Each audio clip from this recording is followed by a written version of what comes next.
नमस्कार, आपका स्वागत है जम्मू लिंक्स न्यूज में और मैं हूं विशाल शर्मा। इंजीनियरिंग आज एक दुनिया की लाइफलाइन है और इंजीनियरिंग के बदौलत क्या कुछ नहीं हुआ। आप सब जानते हैं कि विकास अगर देश ने देखा तो इंजीनियरिंग की बदौलत देखा, लेकिन इंजीनियरिंग की बदौलत एक जगमोहन सिंह है, उनकी धर्मपत्नी की मृत्यु हो गई थी और ये घर उनकी धर्मपत्नी ने बनवाया था और हाईवे निर्माण के चलते ये घर हाईवे के बीच आ गया। सरकार ने कहा कि ये घर यहाँ से डिसमेंटल करना पड़ेगा, इसे यहाँ से हटाना पड़ेगा। और फिर हुआ यूं कि इन्होंने ये फैसला लिया, जो इनके ऑनर थे, कि इस घर को डिसमेंटल नहीं होने देंगे, तोड़ने की बजाय इस घर को करीब 200 फीट पीछे शिफ्ट करेंगे। लेकिन ये बात सुनने में जितनी अटपटी लगती है, वास्तविकता में उतनी मुश्किल भी है कि आखिर एक घर को 200 फीट पीछे, और घर भी बहुमंजिला, यानी कि 4 स्टोरी बिल्डिंग, जो इस समय आप कैमरा पर लाइव देख रहे हैं, तो ये 4 स्टोरी बिल्डिंग है।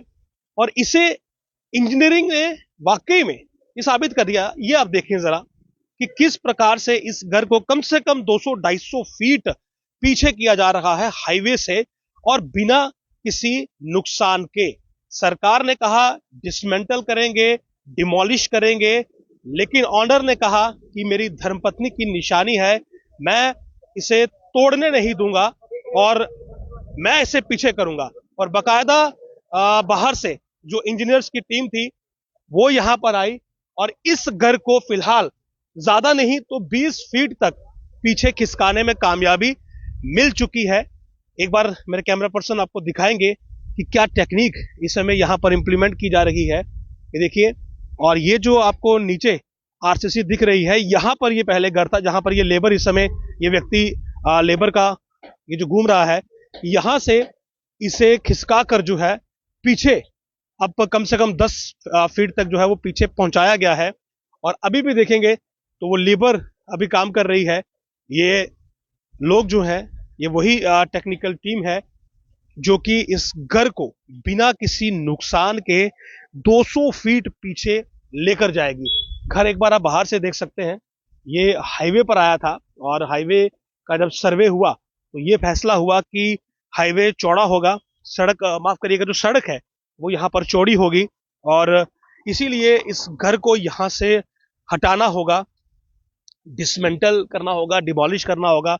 और जो मालिक थे, उनकी जो धर्मपत्नी थी, कोविड-19 के समय उनकी आकस्मिक मृत्यु हुई थी और ये घर उन्होंने बनाया था। तो इन्होंने यही निर्णय लिया ऑनर ने। तो ये देखिए किस प्रकार से हजारों की संख्या में जैक्स लगाकर, और ये तकनीक है, ये देखिए अब किस प्रकार की तकनीक है कि पूरे घर को जो है वो जैक्स पर उठाया हुआ है और इन्हीं जैक की बदौलत घर को एक एक इंच जो है वो आगे खिसकाने का काम हो रहा है और घर भी बिल्कुल सही सलामत जो है वो आगे जा रहा है। लेकिन सफर बहुत लंबा है तो इंटरनेट की थोड़ी समस्या जरूर है, लेकिन आप देखें कि ये हजारों की संख्या में जैक्स पूरे घर को उठाए हुए हैं और जैक्स के नीचे रोलर्स लगाए हुए हैं और रोलर्स जो हैं वो एक एक इंच मूव करते हैं, 1 इंच या सेंटीमीटर के हिसाब से।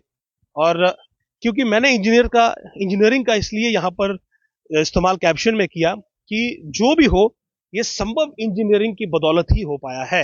अगर इंजीनियरिंग इतनी स्ट्रांग नहीं होती तो एक 4 मंजिला घर को खिसकाकर जो है वो 200-300 फीट, और ये भी नहीं है कि सीधा इसे पीछे किया जा रहा है, इस घर को जो है वो मल्टी एंगल्स पर जो है वो पीछे लाना है। यानी कि एक बार आपने सीधा पीछे आना है और सीधा पीछे आने के हिसाब से जो आप सामने जगह देख रहे हैं, खाली जगह, फिर इसे वहां पर शिफ्ट किया जाएगा लेफ्ट में, और लेफ्ट में 50 फीट शिफ्ट करने के बाद फिर इसे दोबारा पीछे जो आप जगह देख रहे हैं इस समय खाली जगह, वहां पर शिफ्ट किया जाएगा, यानी कि 150 फीट वहां पर। तो ये पूरी कहानी है जिसमें एक प्यार का एंगल है, किसी के प्रति किसी की इमोशंस है, और उस इमोशंस को कहीं ना कहीं जो जगह दी है, जो एक सहारा दिया है, वो एक मॉडर्न इंजीनियर ने दिया है। तो मेरे साथ जगमोहन जी हैं। जगमोहन जी, क्या आपने ये जो पूरा फैसला लिया कि घर को जो है वो आप 200-300 फीट पीछे लेकर जाएंगे। जानना चाहूंगा कि ये इमोशंस जो थे ये किस वजह से रहे। ये घर हमने 2017 में कंप्लीट किया था। मैं और मेरी वाइफ ने मिलजुल के इसको डिज़ाइन किया था, जिसमें लड़कियों को तो होता ही है या जी ये भी चाहिए ये भी चाहिए घर में। तो कोरोना काल में वाइफ की डेथ हो गई, तो उसके बाद बस ये उसकी यादों के लिए मेरा ये घर ही रह गया था। ये रोड बाइंडिंग हुई उसमें ये आ गया, तो उन्होंने बोला कि इसको डिसमेंटल करेंगे। मेरे लिए ये घर बचाना जरूरी हो गया, क्योंकि चलो और तो कुछ नहीं, वाइफ तो रही नहीं, कम से कम उनकी यादें तो जुड़ी रहेंगी इस मकान के साथ। तो इसलिए मैंने इस घर को बचाना जरूरी समझा।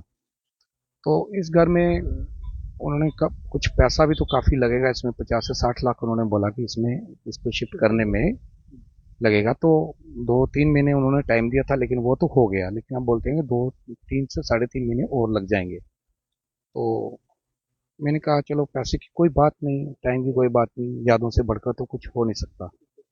क्योंकि इस घर में हर एक एक चीज़ मेरी वाइफ ने अपने हाथों से सजी सवारी है, तो उनकी यादों को अपने साथ रखने के लिए मैंने इस घर को बचाना जरूरी समझा। जो इंजीनियरिंग की टीम काम कर रही है, ये आपने कहाँ से लाई, क्या कैसे कांटेक्ट हुआ? ये मैंने इंटरनेट पे सर्च करते करते इधर उधर से सुनते थे, कोई फ्रेंड्स की मदद ली मैंने। तो इंटरनेट पे मैंने सर्च किया इसको, तो एक हरियाणा की टीम से कांटेक्ट हुआ मेरा, HSBL नाम से ये कंपनी है, तो रजिस्टर कंपनी है ये उनके मुताबिक। तो उनसे मेरी हुई बात, तो उन्होंने बोला ठीक है हम विजिट करेंगे। जब वो आए जम्मू में विजिट किया, तो उन्होंने बोला ये पासी वाला है, ये मुमकिन नाम इसको शिफ्ट कर सकते हैं। तो क्योंकि इस मकान में जो नीचे है सारा RCC है, सारा काफ़ी पैसा लगा है। उस वक्त मेरा कम से कम 1 करोड़ के करीब इसमें पैसा लगा था। तो उन्होंने बोला कि यहाँ तक खर्चे इतना आ जाएगा, तो मैंने बोला कोई बात नहीं, खर्चे से बढ़ के लिए मेरी यादें हैं जो इसको मैं बचाना चाहता था मकान को। तो एक मन में एक सुकून सा मिला कि चलो कम से कम मकान तो बचा रहेगा, वाइफ तो चलेगी। तो इसलिए मैंने ये निर्णय किया कि इस कुछ भी हो हर हालत में इसको मैं बचाऊंगा इस मकान को। अभी क्या कह रहे हैं कि 2-3 महीने का समय अभी और लगना है? हाँ, 3 महीने इसको हो गए हैं, तो उनका कहना है कि कम से कम 3-3.5 महीने इसको और लग जाएंगे। ये जाएगा करीब 160 फुट। यहाँ से आप देख रहे हैं बिल्डिंग को, ये यहाँ से 15 फुट पीछे जाएगी, तो रोड की जगह जो हम छोड़ देंगे। तो उसके बाद यहीं से ये लेफ्ट को जाएगी 50 फुट, उसके बाद 100 फुट और पीछे जाएगी, 160-65 फुट ये जाएगी, जिसमें इन्होंने खर्चा को कम से कम 55 से 60 लाख बताया। आपको यकीन है कि इतनी मूवमेंट में बिल्डिंग सेफ रहेगी? हाँ, उनका कहना है कि सेफ रहेगी। उन्होंने कॉन्ट्रैक्ट किया हमसे, एग्रीमेंट किया हुआ है, कुछ मिसअमलिंग वगैरह कुछ भी होती है तो ये उसी कंपनी की जिम्मेवारी होगी। उनका कहना है अभी तक तो देखिए 12-13-14 फुट चला गई है, अभी तक सेफ ही है, तो उम्मीद है कि ठीक ही रहेगा। आप अगर चाहते तो नया मकान भी बना सकते थे, और क्योंकि अगर 60 लाख यहाँ लगना है तो करोड़ 1.5 करोड़ में वो बना सकते थे। क्या इतने वाकई में इमोशंस स्ट्रांग होते हैं कि एक व्यक्ति के किसी व्यक्ति के प्रति इस प्रकार के फैसले जो है वो, मतलब उस आपने लिए जो फैसले, इस प्रकार के फैसले लिए जाते हैं? एक इमोशनल सवाल मैंने किया आपसे। देखिए, शादी जिंदगी में एक ही बार होती है, और जो लाइफ पार्टनर से बढ़ के मैं जहाँ तक समझता हूँ जो रिलेशन है, उससे बढ़कर मेरे लिए कुछ नहीं। ठीक है, रिलेशन जो है एक लाइफ पार्टनर का बीवी के साथ, जो आदमी हर चीज़ शेयर करता है, कोई प्रॉब्लम हो, जो दुख सुख यहाँ से दूसरा तीसरा। तो हमारा एक छोटी सी फैमिली थी यहाँ पे। मेरी बेटी है चंडीगढ़ यूनिवर्सिटी में बीटेक कर रही है, तो वाइफ और मैं बेटी तीनों थे। तो हमारे जो पल जो यादें जुड़ी हुई हैं इस मकान के साथ में, उनको जिंदा रहने के लिए, बाकी नोक जो घर में होती है हर चीज़ होती है, मैं सिर्फ से यही कहूँगा कि एक जो याद है, जो हमारा रिलेशन है, इससे उठकर हमें अच्छी सोच रखनी चाहिए हर चीज़ के लिए। पैसा कोई बड़ी चीज़ नहीं है मेरे लिए सबसे बड़ी उनकी यादें। बेटी से भी बात हुई, उन्होंने भी कहा होगा बिल्कुल मकान शिफ्ट करेंगे? कि जब मकान बना तब तो छोटी थी बेचारी, फिर तो पता, लेकिन अब वो यही कहती है कि पापा चलो, मम्मा तो नहीं रहे, किसी तरह से इस मकान को बचा के रखेंगे तो हमारा, चलो पहले जैसा हम इकट्ठे तो तीनों नहीं बैठ सकते, कम से कम उनकी यादें तो हमारे साथ रहेंगी। तो हम इस घर में आते जाते घूमते आगे पीछे थी, वो चीज़ तो नहीं रही। लेकिन उन्होंने भी बहुत खुद किया कि लो पापा किसी तरह से इस मकान को बचा लो, चलो मम्मा नहीं, उसकी याद तो हमारे साथ। आशियाना तो साथ हो। जी। तो ये तो जगमोहन जी, और वाकई में बड़ी इमोशनल इनकी स्टोरी है, और इमोशनल स्टोरी के साथ साथ हिम्मत की दाद देनी पड़ेगी कि निर्णय लिया, कठोर निर्णय लिया, पैसे कि कोई भी आप ये कहें कि अ, जो भी यहाँ पर लागत थी उसके बारे में नहीं सोचा, क्योंकि लागत की मैं बात करूं तो कोई भी व्यक्ति यही सोचेगा कि अगर 60 लाख रुपया मकान को शिफ्टिंग में लगाना है और उसके अलावा अगर कुछ और पैसे लगकर नया मकान बन जाता है तो 6 महीने के लिए इंतजार करना और उसके बाद मकान पीछे शिफ्ट होना, तो इन सब चीजों से गुजरने से बेहतर है नया मकान बनाया जाए या फिर खरीदा जाए। लेकिन इन्होंने इमोशंस को वैल्यू दी, अपने धर्मपत्नी के प्रति, अपने परिवार के प्रति, और यही फैसला लिया कि इंजीनियरिंग की मदद ली जाएगी लेकिन धर्मपत्नी से जुड़ी हुई यादें जो है वो संजो कर रखी जाएंगी, आशियाना नहीं उजड़ने दिया जाएगा। तो बहुत खूबसूरत, मैं इसे स्टोरी तो नहीं कहूंगा, मैं ये कहूंगा कि एक जीवंत उदाहरण है कि कोई व्यक्ति अगर किसी की भावनाओं से जुड़ा हुआ है तो फिर वो व्यक्ति किसी भी हद तक जा सकता है।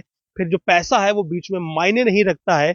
और इस सब में इंजीनियरिंग की दाद देनी पड़ेगी कि वाकई में एक मकान को 200 फीट तक खिसका कर पीछे लेकर जाना ये कोई छोटी बात नहीं है। तो जिस वक्त ये दोबारा हम एक बार कोशिश करेंगे कि जब ये मकान अपनी असल जगह पर पहुंचेगा तो एक बार फिर आपको जो है वो यहाँ पर आकर ये जो स्टोरी है, ये जो कहानी अगर आप कहें तो आपको फिर से उस वक्त बताएंगे। नमस्कार।